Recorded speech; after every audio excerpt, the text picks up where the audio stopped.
പാവിത്രത്തിൻ്റെ ഒരു അപ്കമിങ് എപ്പിസോഡിലേക്ക് എല്ലാവർക്കും സ്വാഗതം. വേദ ഒരു ഫയൽ നോക്കിക്കൊണ്ടിരിക്കുന്നു. സുഡർ പടം വരച്ചുകൊണ്ടിരിക്കുകയാണ്.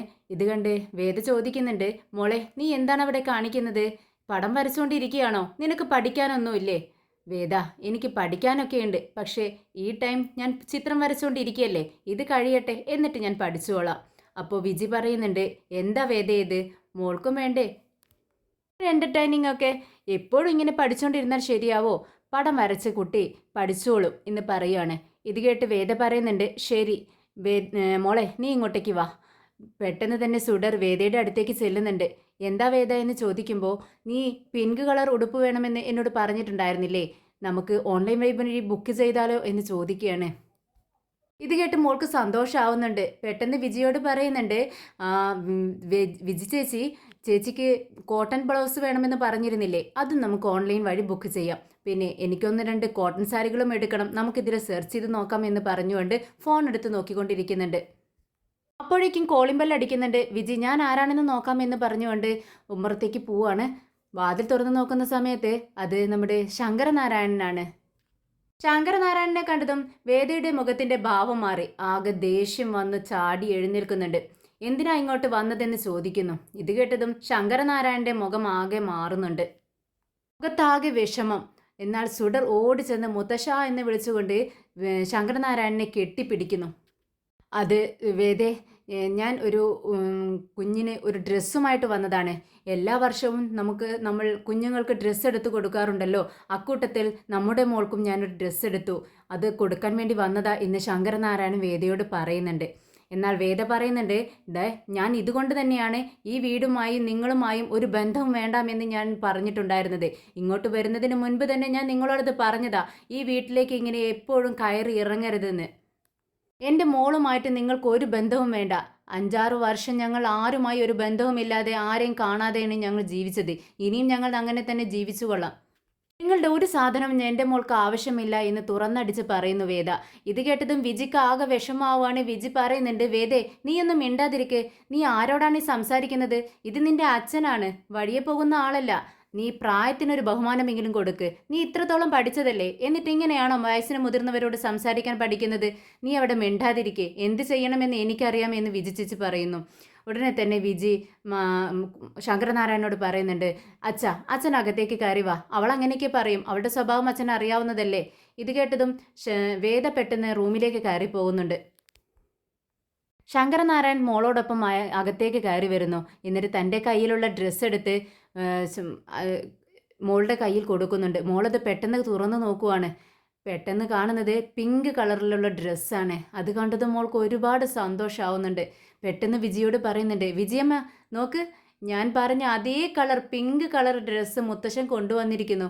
ഇത് കേട്ടതും വിജി ചോദിക്കുന്നുണ്ട്, എങ്ങനെയാ അച്ഛൻക്ക് മോൾക്ക് ഇഷ്ടമുള്ള കളർ തന്നെ ഇപ്പോൾ കൊണ്ടുവന്നത്? മോളിത് പറഞ്ഞതേ ഉള്ളൂ. ഞാനും വേദയും കൂടി ഓൺലൈനിൽ സെർച്ച് ചെയ്തുകൊണ്ടിരിക്കുകയായിരുന്നു. അവൾ കുറച്ച് ദിവസമായി പിങ്ക് കളർ ഡ്രസ്സ് വേണമെന്ന് പറയുന്നു. ഇത് കേട്ടതും ശങ്കരനാരായണൻ പറയുന്നുണ്ട്, അതാണ് രക്തബന്ധം. എനിക്കറിയാം മോളുടെ മനസ്സിൽ എന്താണുള്ളതെന്ന്. പറയാതെ തന്നെ ചില ബന്ധങ്ങൾ അങ്ങനെയാണ്, പറയാതെ തന്നെ എല്ലാ കാര്യങ്ങളും അറിയാൻ കഴിയും.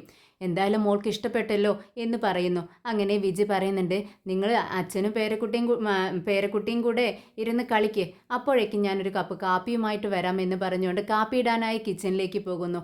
ഇതേ നേരം ശങ്കരനാരായണനും മോളും കൂടെ നല്ല കളിയിലാണ്. മോൾക്ക് ഇഷ്ടപ്പെട്ട ഒളിച്ചു കളിയും പാവ കൊണ്ടുള്ള കളിയും എല്ലാ കളിയും, വണ്ടിക്കളി, എല്ലാ കളിയും രണ്ടുപേരും കൂടെ ആസ്വദിച്ച് കളിച്ചുകൊണ്ടിരിക്കുകയാണ്. ശങ്കരനാരായണനെ ഈ ഒരു അവസ്ഥയിൽ ഒരിക്കലും കണ്ടിട്ടില്ല. ഒരു കുട്ടിയെ പോലെ തന്നെ, സുഡറിൻ്റെ അതേ പ്രായത്തിൽ പോലെ തന്നെയാണ് സുഡറിനോടൊപ്പം കളിച്ചുകൊണ്ടിരിക്കുന്നത്. ഇടയ്ക്ക് ക്ഷീണം വരുന്ന സമയത്ത് ശങ്കരനാരായണൻ റെസ്റ്റ് എടുക്കുന്നുണ്ട്, വീണ്ടും മോളോടൊപ്പം കളിക്കുന്നു.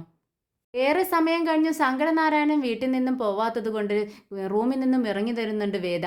ഇവർ രണ്ടുപേരും കളിക്കുന്നത് കണ്ടിട്ട് നമ്മുടെ വേദ ചോദിക്കുന്നുണ്ട്, എന്താ പോകുന്നില്ലേ? നിങ്ങൾക്ക് അറിയാവുന്നതല്ലേ, ഇത്രയും നേരമായി കളിക്കുന്നു, ഇനി പഠിക്കണ്ടേ മോൾക്കെന്ന് ചോദിക്കുന്നു. വെട്ടി തുറന്നുള്ള വേദയുടെ ചോദ്യം കേട്ട് ശങ്കരനാരായണൻ പറയുന്നുണ്ട്, എനിക്കറിയാം നീ ഇത് തന്നെയാണ് വരുന്നതെന്ന്.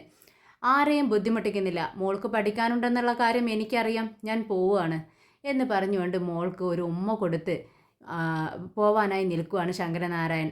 അപ്പോൾ മോള് ചോദിക്കുന്നുണ്ട്, ഇനി എന്നാ മുത്തശ്ശൻ വരുന്നത്? ഇത് കേട്ടതും ശങ്കരനാരായണൻ പറയുന്നുണ്ട്, ഇനി എന്തെങ്കിലും ആവശ്യങ്ങളുണ്ടെങ്കിൽ മാത്രം മുത്തശ്ശൻ ഇങ്ങോട്ടേക്ക് വരാം എന്ന് പറഞ്ഞുകൊണ്ട് വേദയെ ഒന്ന് നോക്കിക്കൊണ്ടാണ് ശങ്കരനാരായണൻ അവിടെ നിന്നും പുറത്തേക്ക് പോകുന്നത്. പിറ്റേ ദിവസം സ്കൂൾ വിട്ടതും നമ്മുടെ സുഡർ ഓടി വരുവാണ് സ്കൂളിൽ നിന്നും പുറത്തേക്ക്. വിജിയാണെങ്കിൽ ഒരു ഓട്ടോ പിടിച്ച് മോളെയും കൊണ്ടുപോവാനായി കാത്തു നിൽക്കുവാണ്.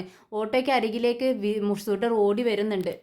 വിജിയമ്മ തനിച്ചേ ഉള്ളോ എന്ന് ചോദിക്കുകയാണ്. ഉടനെ വിജി ചോദിക്കുന്നുണ്ട്, അതെന്താ നീ അങ്ങനെ പറഞ്ഞത്? ഞാൻ എപ്പോഴും തനിച്ചല്ലേ വരാറ്, അല്ലാതെ ഈ നാട്ടിലുള്ളവരെ എല്ലാം കൂട്ടിക്കൊണ്ടാണോ നിന്നെ വിളിക്കാനായി ഞാൻ വരാറുള്ളത്? അതല്ല വിജയമ്മ ഞാൻ പറഞ്ഞത്. ദേ ഇന്നലെ ഞാൻ സിംബാക്ക് വിളിച്ചപ്പോൾ സിംബ പറഞ്ഞിട്ടുണ്ടായിരുന്നല്ലോ ഇവിടെ വരാമെന്ന്. എന്നിട്ട് എവിടെ? ഞാൻ സിംബാക്ക് വാക്ക് കൊടുത്തതാ, നാളെ വന്ന് നിന്റെ കണ്ണുനീര് ഞാൻ തുടച്ചു തരാമെന്ന്. അവൻ വന്നാലല്ലേ അവൻ്റെ കണ്ണുനീര് എനിക്ക് തുടച്ചു കൊടുക്കാൻ പറ്റത്തുള്ളൂ. എവിടെ സിംബ എന്ന് ചോദിക്കുകയാണ്. സിംബ എന്നുള്ളത് കൊണ്ട് സുഡർ ഉദ്ദേശിക്കുന്നത് വിക്രമിനെയാണ്. വിക്രമിനെ സുഡർ വിളിക്കുന്നത് സിംബ എന്നാണ്. അങ്ങനെ വിജി ചോദിക്കുന്നുണ്ട്, എന്താ മോളെ നീ പറയുന്നത്? ദേ നിന്റെ അമ്മ അറിയണ്ട കേട്ടോ ഈ കാര്യമൊന്നും. നമ്മൾ ഇങ്ങനെ സിംബാക്ക് വിളിക്കുന്നതൊന്നും നിന്റെ അമ്മയ്ക്ക് അറിയത്തില്ല. ദേ നീ കളിക്കാതെ വാ, നമുക്ക് പെട്ടെന്ന് തന്നെ വീട്ടിലെത്തണം എന്ന് പറഞ്ഞുകൊണ്ട് വിജി മോളെ പിടിച്ച് വലിക്കുന്നുണ്ട്. എന്നാൽ മോളൊട്ടും സമ്മതിക്കുന്നില്ല. വിട് വിജയമ്മ, ഞാൻ വരത്തില്ല. ഞാൻ സിംബായെ കണ്ടിട്ട് മാത്രമേ വരത്തുള്ളൂ. വേഗം സിംബാക്ക് വിളിക്ക്. സിംബാൻ്റെ നമ്പർ ഫോണിലില്ലേ? ഫോൺ എടുത്ത് വിളിക്ക് വിജയമ്മ എന്ന് പറയുകയാണ്. ഇത് കേട്ടതും വിജിക്ക് ദേഷ്യം വരുന്നുണ്ട്. മോളോടാണെങ്കിൽ അത് കാണിക്കാനും പറ്റത്തില്ല. പെട്ടെന്ന് വിജയ് പറയുന്നുണ്ട്, ദേ നിനക്ക് കുറച്ച് വാശി കൂടുന്നുണ്ട് കേട്ടോ. നിന്റെ ബുദ്ധിശക്തിയാണെങ്കിൽ അതിലും കൂടുതലാ. എന്തായാലും പറഞ്ഞിട്ട് കാര്യമില്ല. എന്നെ പറഞ്ഞാൽ മതിയല്ലോ. നിന്നെ ഇങ്ങനെ വഷളാക്കുന്നത് ഞാൻ തന്നെയാ. വേദ പറയുന്നതിലും കാര്യമുണ്ട് എന്ന് പറഞ്ഞുകൊണ്ട് പെട്ടെന്ന് ഫോൺ എടുത്ത് വിക്രമിൻ്റെ നമ്പർ അമർത്തി വേഗം സുഡറിൻ്റെ കയ്യിൽ കൊടുക്കുകയാണ് ഫോണ്. സുഡർ ഫോൺ അടിച്ചതും വിക്രം എടുക്കുന്നുണ്ട്. പെട്ടെന്ന് എന്താ ചേച്ചി എന്ന് ചോദിക്കുകയാണ്. പക്ഷേ സുഡറാണ് സംസാരിക്കുന്നത്. സുഡർ പറയുന്നുണ്ട്, സിംബ നീ എവിടെ? ഏയ് സുഡർ നീയാണോടാ എന്ന് വിക്രം ചോദിക്കുകയാണ്. ഉടനെ തന്നെ സുഡർ ചോദിക്കുന്നുണ്ട്, നീ ഇന്ന് എൻ്റെ സ്കൂളിൽ വരാമെന്ന് പറഞ്ഞതല്ലേ, എന്നിട്ട് എന്താ വരാതിരുന്നത്? എടാ ഞാൻ നാളെ വരാടാ എന്ന് വിക്രം പറയുന്നുണ്ട്. പറ്റത്തില്ല, ഇന്ന് തന്നെ വന്നേ പറ്റൂ. ഇത് കേട്ടതും വിക്രം ഒന്ന് ആലോചിക്കുന്നുണ്ട്. എന്നിട്ട് പറയുന്നുണ്ട്, ശരി നിനക്കിപ്പോൾ ഞാൻ സ്കൂളിലേക്ക് വരണം, അത്രയല്ലേ പ്രശ്നമുള്ളൂ. പറ, ഞാൻ സ്കൂളിലേക്ക് വരാം. നിന്റെ സ്കൂൾ എപ്പോഴാണ് വിടുന്നത്? സ്കൂളൊക്കെ എപ്പോഴോ വിട്ടു. സ്കൂൾ വിട്ട് ഞാൻ നിനക്കായി വെയിറ്റ് ചെയ്തുകൊണ്ടിരിക്കുക ഇവിടെ സ്കൂളിന് പുറത്ത് എന്ന് സുഡർ പറയുന്നുണ്ട്. എടാ നീ എനിക്കായിട്ട് വെയിറ്റ് ചെയ്തുകൊണ്ടിരിക്കുകയാണോ എന്ന് വിക്രം ചോദിക്കുകയാണ്. അതെ, ഞാൻ നിനക്കായി വെയിറ്റ് ചെയ്തുകൊണ്ടിരിക്കുകയാണ്. നീ ആരോടൊപ്പം നിൽക്കുന്നതെന്ന് ചോദിക്കുമ്പോൾ ഞാൻ വിജയമ്മയോടൊപ്പമാണ് ഇവിടെ നിൽക്കുന്നത്. നീ പെട്ടെന്ന് ഇങ്ങോട്ടേക്ക് വാ, നീ വരുന്നത് വരെ ഞാൻ ഇവിടെ നിൽക്കുമെന്ന് സുഡർ പറയുമ്പോൾ ശരി ഞാൻ പെട്ടെന്ന് അങ്ങോട്ടേക്ക് എത്തിക്കോളാം എന്ന് വിക്രം വാക്കു കൊടുക്കുകയാണ്. എന്നാ വിജയമ്മ ഫോൺ എന്ന് പറഞ്ഞ് വിക്രം സുഡർ ഫോൺ എടുത്ത് വിജിയുടെ കയ്യിൽ കൊടുക്കുകയാണ്. വിക്രം എന്താ പറഞ്ഞു എന്ന് ചോദിക്കുന്നുണ്ട്. അപ്പോൾ മോള് പറയുന്നുണ്ട്, അത് സിംബ 10 നിമിഷം കൊണ്ട് ഇവിടെ വരാമെന്ന് പറഞ്ഞിട്ടുണ്ട് എന്ന് പറയുന്നുണ്ട്. അങ്ങനെ രണ്ടുപേരും വിക്രമിനായി കാത്തു നിൽക്കുകയാണ്. പക്ഷേ വിക്രം വരുന്ന വഴിയിൽ ഭയങ്കര ട്രാഫിക് ബ്ലോക്ക് കാരണം വണ്ടി എടുക്കാൻ പറ്റുന്നില്ല. പെട്ടെന്ന് വിക്രമിൻ്റെ ബൈക്ക് എടുത്തുകൊണ്ട് പിള്ളേരോട് വരാൻ പറയുന്നുണ്ട് വിക്രം. അങ്ങനെ അതിൽ വിക്രം സുഡറിൻ്റെ അടുത്തേക്ക് വരുവാണ്. വിക്രം ബൈക്കിൽ വരുന്നത് കണ്ട് മോള് നല്ല സന്തോഷത്തിൽ നിൽക്കുന്നുണ്ട്. ഹായ് സുഡർ എന്ന് പറയുമ്പോൾ സുഡർ ഹായ് സിംബ എന്നും വിളിക്കുന്നുണ്ട്. അങ്ങനെ നീ ബൈക്കൊക്കെ ഓടിക്കുമോ എന്ന് ചോദിക്കുന്നുണ്ട് സുഡർ. പിന്നെ ഞാൻ ബൈക്കും എല്ലാ വണ്ടിയും ഞാൻ ഓടിക്കുമെന്ന് വിക്രം പറയുന്നുണ്ട്.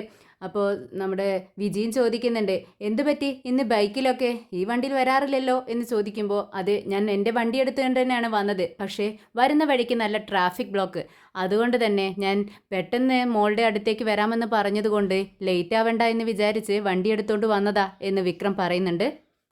സുഡർ ബൈക്കിനും വിക്രമിനും ചുറ്റും ഇങ്ങനെ 2 റൗണ്ട് അടിക്കുകയാണ്. അപ്പോൾ വിക്രം ചോദിക്കുന്നുണ്ട്, ഇതെന്ത് പറ്റി സുഡർ, നീ എന്തിനാ വണ്ടിക്ക് ചുറ്റും ഇങ്ങനെ നടക്കുന്നത്? ഉടനെ തന്നെ സുഡർ പറയുന്നുണ്ട്, സിംബ ബൈക്ക് സൂപ്പറായിട്ടുണ്ട്, ഇതിൻ്റെ പേരെന്താന്ന് ചോദിക്കുകയാണ്. ഉടനെ വിക്രം പറയുന്നുണ്ട്, ഇത് എൻ്റെ ഫ്രണ്ടാണ്, പഴയ കാലം മുതൽ എന്നോടൊപ്പമുണ്ട്, ഒരുപാട് വർഷങ്ങൾക്ക് മുൻപ് എന്നെ ഒരുപാട് അപകടങ്ങളിൽ നിന്നും രക്ഷപ്പെടുത്തിയിട്ടുണ്ട്. എന്നിട്ടും ഇത്രയും നാളായി അതിനൊരു പേര് വെക്കണമെന്ന് എനിക്ക് തോന്നിയിട്ടില്ല. ഞാൻ പേര് വെച്ചിട്ടില്ല. ശരി മോള് തന്നെ ഒരു പേര് പറ, നല്ലൊരു പേര് പറ എന്ന് പറയുമ്പോൾ മോള് പറയുന്ന ആലോചിച്ചിട്ട് പറയുന്നുണ്ട്, ശരി നമുക്ക് മയിൽ എന്ന് പേരിട്ടാലോ? മയിലോ? എടാ ഇത് പറക്കും, നല്ല സ്പീഡിൽ പോവടാ, എന്നിട്ടാണോ മയിൽ എന്ന് പേരിടുന്നതെന്ന് വിക്രം ചോദിക്കുകയാണ്. അത് എനിക്ക് മയിലെന്ന് പറഞ്ഞാൽ ഒരുപാട് ഇഷ്ടമാണ്. മയിലിന് മുകളിലിരുന്ന് ഞാൻ യാത്ര ചെയ്യുന്നത് ഞാൻ സ്വപ്നം കണ്ടിട്ടുണ്ട് എന്ന് പറയുന്നു മോള്. അപ്പോഴേക്കും വിക്രമിൻ്റെ വണ്ടി വരുന്നുണ്ട്. വണ്ടി വന്നതും വിക്രം പറയുന്നുണ്ട്, മോളെ ഇതേ വണ്ടി വന്നു, നമുക്കതിൽ പോയാലോ? ഏയ് ഇല്ല, ഞാൻ വരുന്നില്ല. അതെന്താ സുഡർ നീ അങ്ങനെ പറഞ്ഞത്? ദേ കാർ നിൽക്കുന്നത് കണ്ടില്ലേ? കാറിൽ റോഡിലൂടെ പോവാൻ നല്ല രസമുള്ള കാര്യമല്ലേ അല്ലേ വിജയ മാഡം എന്ന് ചോദിക്കുകയാണ് വിക്രം. ഇത് കേട്ടിട്ട് സുഡർ പറയുന്നുണ്ട്, ഇല്ല, കാറിൽ ഞാൻ വരുന്നില്ല, എനിക്ക് മയിലിന് മുകളിൽ ഇരുന്നിട്ട് പോയാൽ മതി, എനിക്ക് ഇതിൽ പോകുന്നതാണ് ഇഷ്ടം. അപ്പോൾ വിക്രം പറയുന്നുണ്ട്, ദേ ഇതിന് മുകളിൽ പോയാലേ മൂക്കിലാകെ പൊടിയാവും, നിനക്ക് ജലദോഷം പിടിക്കും. ദേ കാറിൽ പോയാൽ പൊടി ഉണ്ടാവില്ല, നല്ല സുഖമായിട്ട് നമുക്ക് പോയിട്ട് വരാം, മോള് ഞാൻ പറയുന്നത് കേൾക്ക് എന്ന് പറയാണ് വിക്രം.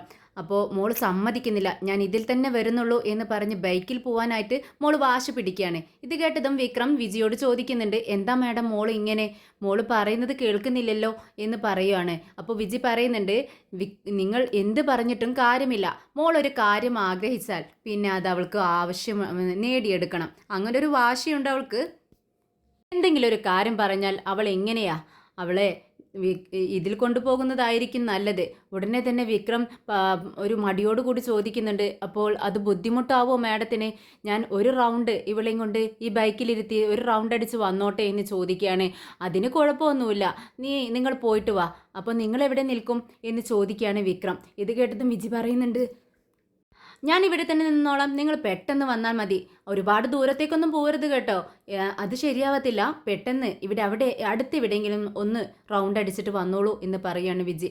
അപ്പോൾ വിക്രം പറയുന്നുണ്ട്, ഞാൻ ഒരു കാര്യം പറഞ്ഞോട്ടെ, തെറ്റിദ്ധരിക്കരുത്, ദേ ഇവരൊക്കെ എൻ്റെ കൂട്ടുകാരാ, ഇവർ കാറിൽ എന്നെ പിറകിൽ വരും, അപ്പോൾ വിജി മാഡം എന്തായാലും കാറിൻ്റെ ഫ്രണ്ടിലിരുന്ന് വന്നോളൂ, ഇവരെല്ലാം ബാക്കിലിരുന്നോളും, ഞങ്ങളുടെ പിറകെ വന്നാൽ നിങ്ങളിവിടെ ഒറ്റയ്ക്ക് നിൽക്കുന്ന ഒരു വിഷമവും ഞങ്ങൾക്കുണ്ടാവത്തില്ല, നിങ്ങൾക്ക് കുഴപ്പമൊന്നുമില്ലല്ലോ എന്ന് ചോദിക്കുകയാണ്. അതിനെന്താ കുഴപ്പമെന്ന് ഒരു പ്രോബ്ലം ഇല്ല എന്ന് പറഞ്ഞുകൊണ്ട് വിജി പെട്ടെന്ന് കാറിൽ കയറുന്നുണ്ട്. അങ്ങനെ വിക്രം മോളെ ബൈക്കിന് ഫ്രണ്ടിലിരുത്തിക്കൊണ്ട്, ഓക്കെ റെഡിയല്ലേ, നമുക്കിനി പോയാലോ, മയിലിന് പുറത്ത് കയറിയല്ലോ, നിന്റെ സ്വപ്നം നടക്കാൻ പോവുമല്ലേ എന്ന് ചോദിക്കുന്നുണ്ട് വിക്രം സുഡറിനോട്. പിന്നെ വിക്രം സുഡറിനെ ബൈക്കിലിരുത്തിക്കൊണ്ട് പാട്ടൊക്കെ പാടി ആഹ്ലാദിച്ച് രണ്ടുപേരും വളരെ സന്തോഷത്തോടെ ആർത്തുല്ലസിച്ച് അങ്ങനെ നടക്കുകയാണ്. ബൈക്കിന് പിറകിലായി കാറിൽ വിജിയും രാജേട്ടനും അനിയൻകുട്ടനും എല്ലാവരും വരുന്നുണ്ട്. വിക്രമിൻ്റെയും മോളുടെയും ഈ സന്തോഷം കണ്ടിട്ട് രാജേട്ടനും എല്ലാവർക്കും വളരെ സന്തോഷമാവുകയാണ്. വിക്രം ഒരുപാട് മാറിയിരിക്കുന്നു. സുഡർ സ്വന്തം മോളാണെന്ന് വിക്രമിന് അറിയില്ലെങ്കിലും പക്ഷേ വിക്രമിന് സുഡറിൻ്റെ അടുത്തെത്തുന്ന സമയത്ത് ഒരു പ്രത്യേക ഫീലാണ്. തൻ്റെ സ്വന്തം മോളോടൊപ്പം താൻ സഞ്ചരിക്കുന്നത് പോലെയും സംസാരിക്കുന്നത് പോലെയും ഒക്കെയാണ് വിക്രമിന് തോന്നുന്നത്. അനിയൻകുട്ടൻ വിജയോട് ചോദിക്കുന്നുണ്ട്, ഞാനൊരു കാര്യം ചോദിക്കട്ടെ, ഒന്നും വിചാരിക്കരുത്, ഈ നിങ്ങളുടെ പേര് വിജയമ്മ എന്ന് തന്നെയാണോ എന്ന് ചോദിക്കുകയാണ്. ഉടനെ വിജി ചിരിച്ചുകൊണ്ട് പറയുന്നുണ്ട്, ആരെങ്കിലും വിജയമ്മ എന്ന് പേരിടുമോ? എൻ്റെ പേര് വിജി, അമ്മ എന്ന് അവൾ ആശയോട് വിളിക്കുന്നതാണ് എന്ന് പറയുന്നു. ഉടനെ തന്നെ എല്ലാവരും പൊട്ടിച്ചിരിക്കുന്നുണ്ട്. പിന്നീട് വിജി വിക്രമിൻ്റെ മോളെ ഡ്രൈവ് ചെയ്ത് കൊണ്ടുപോകുന്നത് കണ്ട് വിജി പറയുന്നുണ്ട്, ഇതേ മോളും അവനും എത്ര സന്തോഷത്തോടെയാണ് ഇരിക്കുന്നതെന്ന് നോക്ക്. പിന്നെ വിക്രം വളരെ ശ്രദ്ധിച്ചാണ് വണ്ടി ഓടിക്കുന്നത്. എന്തായാലും നന്നായിട്ടുണ്ട്, മോൾ ഒരുപാട് സന്തോഷിക്കുന്നുണ്ട് എന്നൊക്കെ പറയുവാണ്. അത് ശരിയാണ് നിങ്ങൾ പറയുന്നത്, അവർ രണ്ടുപേരും വളരെ സന്തോഷത്തിലാണെന്ന് രാജേട്ടനും പറയുന്നു. ഇതൊന്നും അറിയാതെ വിക്രമും സുഡറും ഈ ലോകത്ത് അവർ രണ്ടുപേരും മാത്രമുള്ളതുപോലെയൊക്കെ അവരങ്ങനെ ആർത്തുല്ലസിച്ച് അട്ടഹസിച്ചും ഓരോന്നൊക്കെ വിളിച്ചു പറഞ്ഞും ഒക്കെയാണ് അങ്ങനെ വണ്ടി ഓടിച്ചു പോകുന്നത്. അങ്ങനെ വിക്രം മോളെയും കൊണ്ട് പോകുന്നത് വലിയൊരു ഹോട്ടലിലേക്കാണ്. വിജിയും രാജേട്ടനും അനിയൻകുട്ടനും എല്ലാവരും ഹോട്ടലിലേക്ക് വിക്രമിനോടൊപ്പം പോകുന്നുണ്ട്. അകത്ത് കയറിയതും സുഡർ അത്ഭുതത്തോടെ ചോദിക്കുന്നുണ്ട്, സിംബ ഞാനൊരു ഐസ്ക്രീം അല്ലേ ചോദിച്ചത്, എന്നിട്ടെന്താ ഈ ഹോട്ടലിലേക്ക് ഇത്രയും വലിയ ഹോട്ടലിലേക്ക് വന്നിരിക്കുന്നത്? ഇത് കേട്ടതും വിക്രം പറയുന്നുണ്ട്, മോളെ ഈ ഹോട്ടലിൽ ഒരുപാട് വെറൈറ്റീസ് ഐസ്ക്രീംസ് ഉണ്ട്, മോൾക്ക് ഏത് വേണമെങ്കിലും കഴിക്കാലോ എന്ന് പറഞ്ഞുകൊണ്ട് എല്ലാവരും ടേബിളിന് ചുറ്റും ഇരിക്കുകയാണ്. പെട്ടെന്നാണ് തൊട്ടപ്പുറത്തെ ടേബിളിൽ നിന്നും രണ്ടുപേര് വഴക്കടിക്കുന്നത് കേൾക്കുന്നത്. ഐസ്ക്രീമിന് വില കൂടി, ഇത്രയും റേറ്റ് മറ്റൊരിടത്തും ഇല്ല എന്ന് പറഞ്ഞുകൊണ്ടാണ് വഴക്കടിക്കുന്നത്. പെട്ടെന്ന് വിക്രം പറയുന്നുണ്ട്, ദേ എന്താടാ അവിടെ, എന്താടാ വഴക്കടിക്കുന്നത്, ഫാമിലീസ് ഉള്ളത് ഉണ്ടാന്ന് നിനക്കറിയാവുന്നതല്ലേ എന്ന് ചോദിക്കുകയാണ്. ഇത് കേട്ടതും അവർ പേടിച്ചുകൊണ്ട് പെട്ടെന്ന് വിക്രമിനെ അവർക്ക് കണ്ടപ്പോൾ മനസ്സിലാവുകയാണ്. എടാ വിക്രമേട്ടനാടാ, നമുക്ക് പോകാം, പെട്ടെന്ന് ക്യാഷ് കൊടുക്കുക എന്ന് പറഞ്ഞുകൊണ്ട് ആ 500 രൂപ എടുത്തു കൊടുത്ത് പെട്ടെന്ന് അവിടെ നിന്നും പോകുന്നുണ്ട്. എന്നാൽ ഇവരുടെ ഈ ഭയം കണ്ട് പെട്ടെന്ന് വിജി അത് ശ്രദ്ധിക്കുകയാണ്. വിജി മനസ്സിൽ വിചാരിക്കുന്നുണ്ട്, എന്തിനാ ഇദ്ദേഹത്തെ കണ്ടതും അവരിങ്ങനെ പേടിക്കുക എന്നത്? പേടിയാണോ അതോ ബഹുമാനം കൊണ്ടാണോ? എന്താണെന്ന് അറിയത്തില്ലല്ലോ എന്നിങ്ങനെ ചിന്തിച്ചുകൊണ്ടിരിക്കുന്നുണ്ട്. പെട്ടെന്ന് വിക്രം മോളോട് പറയുന്നുണ്ട്, എന്താ മോളെ ഒന്നും മിണ്ടാതിരിക്കുന്നത്? പറ, നിനക്ക് ഏത് ഐസ്ക്രീമാ വേണ്ടത്? ഇത് കേട്ടതും സുഡർ ഇങ്ങനെ ആലോചിക്കുന്നുണ്ട്. അപ്പോൾ വിക്രം പറയുന്നുണ്ട്, നീ എന്താ ഇത്രയ്ക്ക് ആലോചിക്കുന്നത്? ഐസ്ക്രീം ഏതാ വേണ്ടെന്ന് അറിയത്തില്ലേ? നീ ഏത് ഫ്ലേവർ വേണമെങ്കിലും പറഞ്ഞോ, ഇവിടെ എല്ലാം കിട്ടും. അത്രയും വലിയ ഐസ്ക്രീം പാർലറാ ഇത് എന്ന് പറയുന്നുണ്ട്. പെട്ടെന്നാണ് പുറത്തു നിന്നും സെക്യൂരിറ്റിയുടെ സൗണ്ട് കേൾക്കുന്നത്. 2 കൊച്ചു കുഞ്ഞുങ്ങൾ ഭക്ഷണം വേണമെന്ന് പറഞ്ഞ് വന്നിരിക്കുകയാണ്. അവരെ ആട്ടിപ്പായിക്കുകയാണ് സെക്യൂരിറ്റി ചെയ്യുന്നത്. നിന്നോടല്ല ഇവിടെ ഒന്നുമില്ലെന്ന് പറഞ്ഞത്, പോടാ പോടാ ഇവിടെ നിന്നും, നിങ്ങൾക്കൊന്നും ഇവിടെ നിന്നും ഒന്നും തരത്തില്ല, നിങ്ങൾക്ക് ഇവിടെ കയറാനുള്ള ഒരു അർഹതയുമില്ല എന്നും പറഞ്ഞുകൊണ്ടാണ് ആട്ടിപ്പായിക്കുന്നത്. വെള്ളം കേട്ടതുകൊണ്ട് തന്നെ വിക്രം ഇതെല്ലാം അകത്തു നിന്നും കാണുകയും കേൾക്കുകയും ചെയ്യുന്നുണ്ട്. എല്ലാവരുടെയും ശ്രദ്ധ ഒരുപോലെ പുറത്തേക്കായി. പുറത്ത് നടക്കുന്ന സംഭവങ്ങളെല്ലാം എല്ലാവരും കണ്ടുകൊണ്ടിരിക്കുകയാണ്. പെട്ടെന്ന് വിക്രം പുറത്തേക്ക് ഇറങ്ങുന്നു. മോള് സുഡർ വിക്രമിന്റെ പിറകെ ചെല്ലുന്നുണ്ട്. വിജി വിളിക്കുന്നുണ്ട്, സുഡർ സുഡർ അവിടെ നിൽക്ക് എന്ന് പറയുമ്പോൾ മോളത് കേൾക്കുന്നില്ല. വിക്രമിനോടൊപ്പം പുറത്തേക്ക് ചെല്ലുന്നുണ്ട്. സെക്യൂരിറ്റിയോട് വിക്രം ചോദിക്കുന്നുണ്ട്, എന്താ ഇവിടെ ഒരു ബഹളം? എന്തിനാ നിങ്ങൾ അവരെ പറഞ്ഞയക്കുന്നത്? ഇത് കേട്ടതും സെക്യൂരിറ്റി പറയുന്നുണ്ട്, അത് അവർ അകത്ത് കയറണമെന്നാണ് പറയുന്നത്. അവർ ഐസ്ക്രീം വേണമെന്ന് പറയുന്നുണ്ട്. പക്ഷേ മുതലാളി കണ്ടാൽ എന്നെ വഴക്ക് പറയും. ഇത് ചേരിയിൽ താമസിക്കുന്ന കുട്ടികളാണെന്ന് പറയുന്നു. ഉടനെ തന്നെ അത് കേട്ടതും വിക്രമിന് ഒരുപാട് ദേഷ്യം വരുന്നുണ്ട്. വിക്രം ചോദിക്കുന്നുണ്ട്, നിങ്ങൾ അവർ ചേരിയിൽ താമസിക്കുന്നതാണെന്ന് പറഞ്ഞ് അകത്ത് കയറാനുള്ള പെർമിഷൻ ഇല്ലേ? നിങ്ങളൊക്കെ ലണ്ടനിൽ നിന്ന് ഇറക്കുമതി ചെയ്തവരാണോ? അല്ലല്ലോ എന്നും. അവർ അകത്ത് കയറട്ടെ. നിങ്ങളുടെ മുതലാളി എന്താണ് പറഞ്ഞതെങ്കിലും എന്താ പറയുന്നത് നോക്കട്ടെ, അതിനുള്ള മറുപടി പറയാൻ എനിക്കറിയാം എന്ന് പറഞ്ഞുകൊണ്ട് ആ കുഞ്ഞുങ്ങളെയും കൊണ്ട് അകത്തേക്ക് കയറുവാണ്. ഇതൊക്കെ കണ്ട് അത്ഭുതത്തോടെ ഇരിക്കുകയാണ് നമ്മുടെ വിജി. മോൾക്ക് ഒരുപാട് സന്തോഷമാവുന്നുണ്ട്. സുഡർ ചിരിച്ചുകൊണ്ട് നിൽക്കുകയാണ് വിക്രമിൻ്റെ ഈ പ്രവൃത്തികളെല്ലാം കണ്ട്. അങ്ങനെ അകത്ത് കയറി അവർക്ക് 2 ഐസ്ക്രീം മേടിച്ചു കൊടുക്കുകയാണ്. ആ കുട്ടി ക്യാഷ് കൊടുക്കുന്നുണ്ട്. വിക്രം അത് വേണ്ടെന്ന് പറഞ്ഞിട്ട് ആ കുട്ടികളോട് പറയുന്നുണ്ട്, നന്നായി പഠിക്കണം. ഉടനെ സുഡർ ചോദിക്കുന്നുണ്ട്, എന്നോടൊപ്പം ഈ ടേബിളിൽ ഇരുന്ന് നിങ്ങൾക്ക് ഭക്ഷണം കഴിക്കണമെന്ന് ചോദിക്കുകയാണ്.